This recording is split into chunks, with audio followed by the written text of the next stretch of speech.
ئەمڕۆ تا 21 لە شاری بەغداد فێستیڤاڵی سینەمایی بەغداد بەڕێوەچێت. فێستیڤالەکە لەسەر ئاستی هەموو عێراق و دەوڵەتانی عەرەبیە و 67 فیلم بەشدارە. درێژ، کورد، دۆکۆمنتاری، ئەنیمیشن.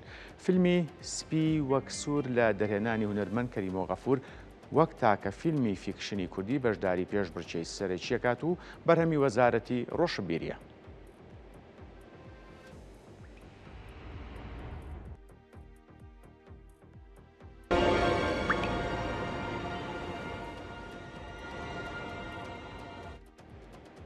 بۆ قسەکردن لەسەر فێستیڤالەکە بە سوپاسەوە لە شاری بەغداد ڕاستەوخۆ سینەماکار کەریمۆک غەفورمان لەگەڵدایە. کا کەریمۆک سڵاو لێ، بە سوپاس کاتی خۆت بە ئێمە بەخشی. با سەرەتا لەوە دەست پێ بکەم، ئەگەر بە کورتی پێمان بڵێ یەکەم ڕۆژی مەراسیمی فێستیڤالەکە چۆنە؟ چی لە خۆگرێت؟ سڵاو لە ئێوە، سڵاو لە بیدرانیش. زۆر سپاس. خۆتان نامەژتان پێدا ئەمڕۆ فێستیڤالەکە دەست پێ دەکات لە شاری بەغدا. بەڵێ. ساعت 7:30 و ڕێوڕەسمی ڕۆیشتن بەسەر فەرشی سوور بۆ هونەرمەندانی بەشدار بوو ستافی ناو فێستیڤالەکە بەڕێوە دەچێت. باشە. و ئەمڕۆ بە پێی کاگە زانیاری تەواو هەبێتی فیلمێک نمایش ناکرێت، بەڵام لە ڕۆژانی داهاتوو ئیتر تا 20 مانگ فیلم نمایشەکرێت. کۆتاییەکەش کە 21 مانگە مەراسیمی کۆتایی و دابەشکردنی خەڵات و وتاری دیژنەی داوەرە. بەڵێ. کا کەریمۆک بابێنە سەر فیلمەکەی خۆت، بیرۆکەی وەرگرتنی فیلمەکەت لەم فێستیڤالەیە چۆن بوو؟ جێی خۆشحاڵیشە کە لە بەشی چێبڕچێە؟ بەڵێ، زۆر سوپاس. وەڵا وەکو هەموو فێستیڤالەکانی تر لە پلاتفۆرمەکانی سۆشیال میدیا ڕایانگەیاند بوو. بەڵێ. ئیتر منیش بە هەڵم زانی و پێشم وایە کە ئێمە هونەرمەندانی کوردستان لە هەر شوەیەکە چالەکیێکی سینەمایی جا لە شێوەی فێستیڤال بەڕێوە بچێت یا لە شێوەی تر ئەبێ فیلم بنێرین و لەوێ بتوانین فیلمەکانی خۆمان نمایشکەین. بەڵێ. عێراقش بۆ ئێمە پانتایەکی فرەوانە و ئێمە توانین لەوێ فیلمی خۆمان نمایشکەین، توانای خۆمان بۆ بینەری عێراقی بخەینەڕۆ. بەڵێ. کا کەریمۆک، پێشتر فیلمەکەت بەشداری هیچ فێستیڤالێکی کردو بە تایبەت لە دەرەوەی هەرێمی عێراق یان لە پلانتدا لە داهاتوودا بۆ فێستیڤالەکانی تری بنێریت؟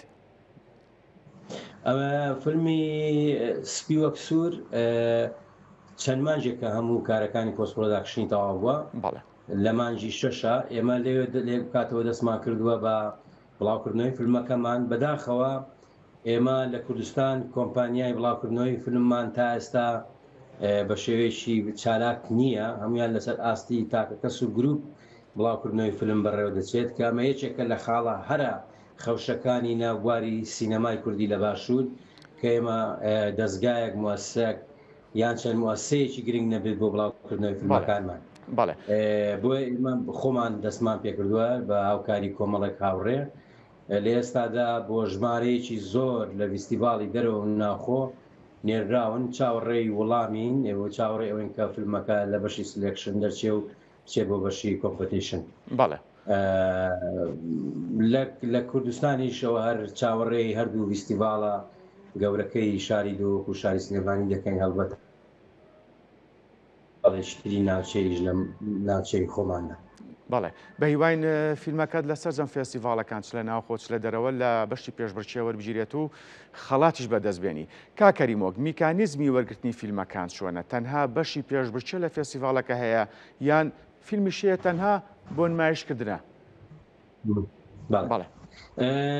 ئەوەی کە فێستیڤال ڕاگەیاندووە یان ئاگامان لێیە 423 فیلمیان بۆ هاتووە لە ناویدا 67 فیلم ئەژێراوە وەک زەناویشتان ئاماژتان پێدا. بەڵێ. لە ناویدا 15 فیلمی درێژی سینەماییە کە 5یان عێراقین و 10 فیلمی تریش لە وڵاتانی عەرەبی جیاجیا هاتوون و فیلمی کورتیش 24 فیلمە کە فیلمەکەی ئێمە لەم بەشەدا پێشبڕکێ دەکەن. هەروەها فیلمی دیکۆمنتەری و فیلمی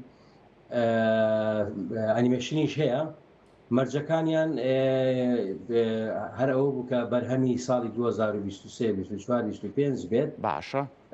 ماوەی درێژی و کۆمەڵێک مەرجی نۆرماڵ هەبوون بۆ وەرگرتنەکان. مەرجەکان بۆ وەرگرتنی فێستیڤاڵە قورس نەبوو، لەبەرەوەی ئەم فێستیڤاڵە ئەبێ وا سەیریکەن کە فێستیڤاڵێکی ئینتەرناشناڵ نییە، زیاتر فێستیڤاڵێکە لە چوارچێوەی وڵاتانی عەرەبی و عێراق بەڕێوە دەچێت. بەڵێ کاکەریمۆک لیژنەی دادوەران هیچ سینەماکارێکی کوردی تێدایە؟ بێگومان باش بووم سیارەت کرد لیژنەی داوەران بەشێک لە هونەرمەندە باشەکانی وڵاتانی مصر و تونس و سووریای تێدا هەیە ئەنی کارکتەری زۆر باشن کە لە ناوباری سینەما و تەلەڤیزیۆندا کارەکەن. خۆشبەختانە یەکێک لە داوەرەکان کووردە کاکسەی مەرخەلیفە فیلمسازێکی کووردە و چەندین فیلمی درێژی جوانی هەیە و ئەوی جێچێکە لە داوەرەکان بۆ فیلمی درێژ. بەڵێ هەروەها شتێکی تریش ببورن ئاماژە پێ بدەین ئەم فستیڤاڵە بێجگەلەوەی کە تەنها بەشی پێشبڕکێی بۆ ئەم فیلمانە هەیە بەشێکی کەش کاوان زۆر خۆیان فۆکسیان خستۆتە سەر و بە گرنگی ئەزان ئەویش کۆمەڵک وەرکشۆپە کە لە هەفتەی مانگ و 20 مانگ دەست پێ دەکاتن بە ئامادەبوونی کۆمەڵک مامۆستای پسپۆر لە بوارەکانی سیناریۆ و نووسینی فیلم.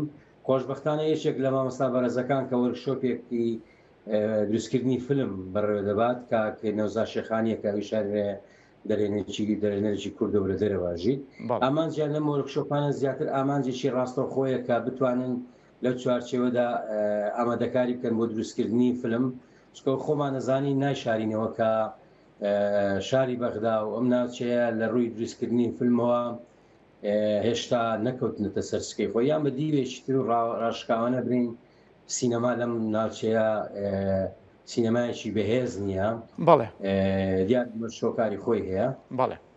بەڵێ کاکەریمۆک دوا پرسیارت ئاراستاکەم ئەگەر بە کورتیۆڵان بیتەوە ببوورە لە بەرەوەی کاتم نییە بەڕێوە چوونی ئەم فێستیڤاڵانە تا چەند گرنگە بۆ ئاڵوگۆڕی ئەزمون و کللتور لە نێوان ئێمەی کورد و وڵاتانی عەرەبی یان جیهانی بە شێوەیەکی گشتی؟ بەڵێ ڕاستەکەی فستیڤاڵ گرنگترین چالاکی بواری فیلمسازیە لە هەموو ئاستەکاندا ئاستی پیشاندانی توانا و تەکنیکە بەڵام لە هەمووی گرنگتر ئەوەیە کە شوێنێکە بۆ ئەوەی کە دید و تێڕوانین و ئەجێندای خۆت پرسی کۆمەلگاکەی خۆت پرسی مرۆڤی خۆت پرسی نیشتیمانەکەی خۆت لە ڕێگەی فیلمەکانە نمایشکەی.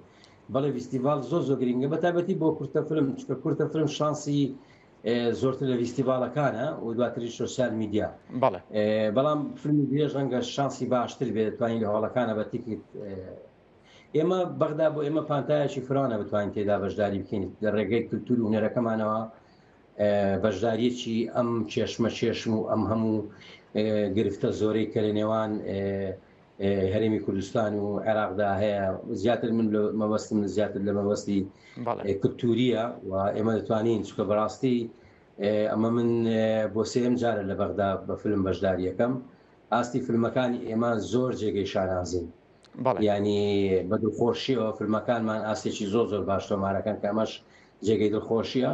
هەروەها لەو ڕێگەیەش ئەگەر بێت و ئەجێندا و پلانێکی باشمان هەبێ ئێمە دەتوانین ساڵانە بە شێوەیەکی باش لەم فستیڤاڵانەی کە لە بەغدا و خواروی عێراق ساز دەکرێن فیلمی خۆمان نمایشکەین لەو ڕێگەیەدا پەیامی خۆمان بە خەڵکی عێراق بگەێنین لە هەموو ئاستەکاندا. بەڵێ سینەماکار کەریمۆ غەفور سپاس ڕاستەخۆ لە شاری بەغدا لەگەڵمان بوون سەرکەوتوو بنوە کەمیشە.